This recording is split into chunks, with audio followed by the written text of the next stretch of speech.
Welcome back. After reporting economic growth in the first quarter, which was minus 0.74%, the Central Statistics Agency, or BPS, claimed that the trend of economic improvement had begun, as seen from the economic growth data for the previous 3 quarters.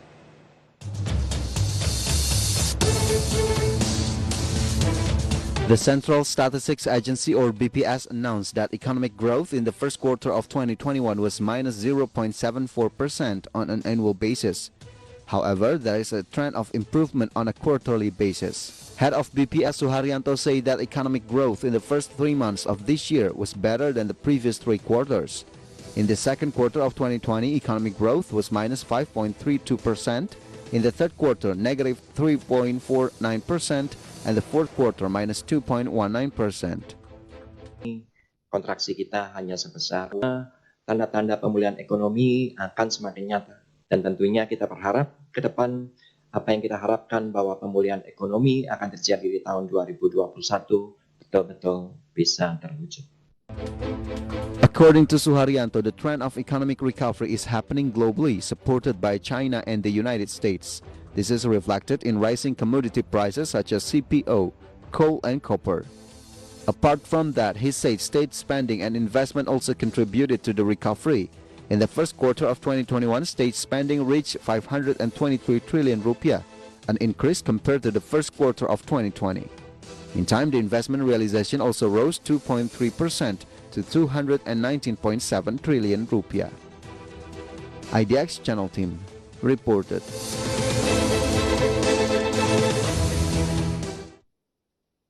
As data on Indonesia's economic growth has been released, does the data show that the economy has started to improve, or in the economy is still running quite hard? To observe it, let's take a look at these data and more detail through these infographics.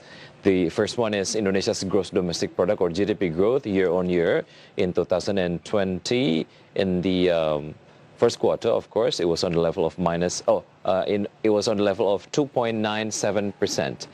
Meantime, for the second quarter until the first quarter of 2021, the growth is in the minus zone. For example, in the second quarter of 2020, it was on the level of minus 5.32% and minus 3.49% in the third quarter of 2020. And as I mentioned to you before, the growth of Indonesia's economic in the first quarter of 2021 in the minus 0.74%. Even though the economy experienced contraction of 0.74% year-on-year, BPS saw signs of an increasingly real recovery. Starting from the second quarter of 2020, when the economy was under pressure to minus 5.32%, it started to improve in the third quarter of 2020, which was minus 3.49%. And in the fourth quarter of 2020, the contraction decreased to minus 2.19% year-on-year. Yes, as we can see, the growth in the first quarter this year is quite better than the previous quarters. So as the national economy continues to contract, and what component is the source of the largest contraction? Let's see the next data. This is GDP growth by the type of expenditure: household consumption minus 2.23%, non-profit institutions serving households minus 4.53%, government consumption grew by 2.96%, gross fixed capital formation minus 0.23%. Meantime, for the export grew by 6.74%, import grew by 5.27%. The source of the contraction in first quarter was household consumption, which was minus 2.23% year-on-year and contributed to the contraction of GDP by 2.12%, while in fact household consumption contributed 56.9% to GDP's, or Indonesia's GDP structure. Thus, what happened to this component gave tremendous impact to economic growth. Although household consumption was weakened, the other 3 components of economic growth have been able to grow positively, such as government consumption, export and import. And moreover, not only based on expenditure categories, GDP growth can also be observed from the growth of a number of business sectors.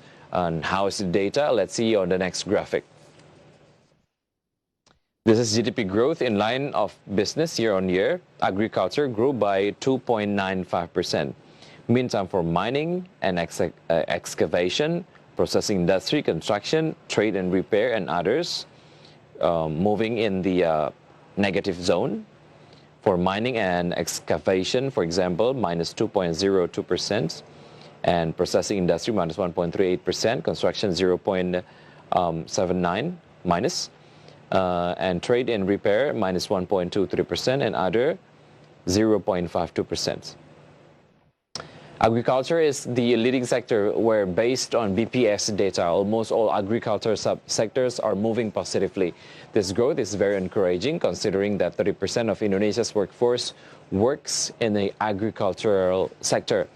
In addition, BPS revealed that the food crop subsector is the most reliable, as well as a breath of fresh air for the improvement and the national economy, where there has been a increase in rice production and a shift in the planting season at this year's main harvest.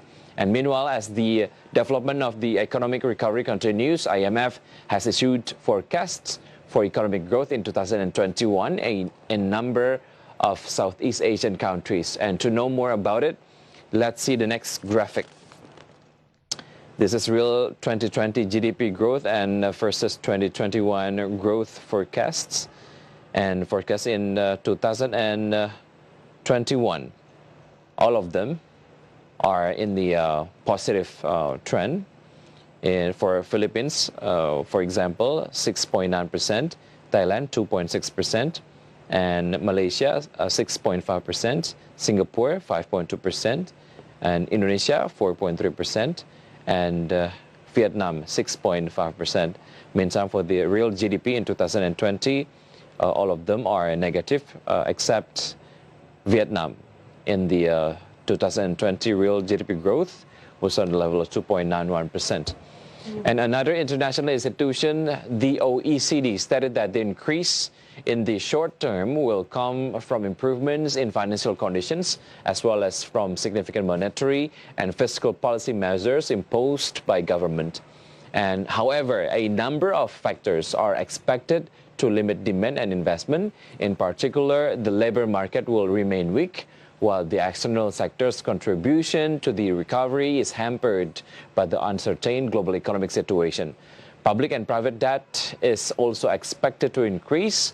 In addition, if the quality of assets in the banking sector deteriorates, banks may not be able to provide adequate support for economic recovery. And finally, inflationary pressure will remain weak due to the ongoing economic downturn.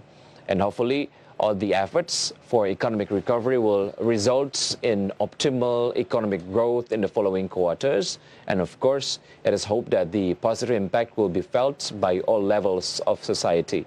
Stay tuned on Market Headlines because we'll be right back after the break.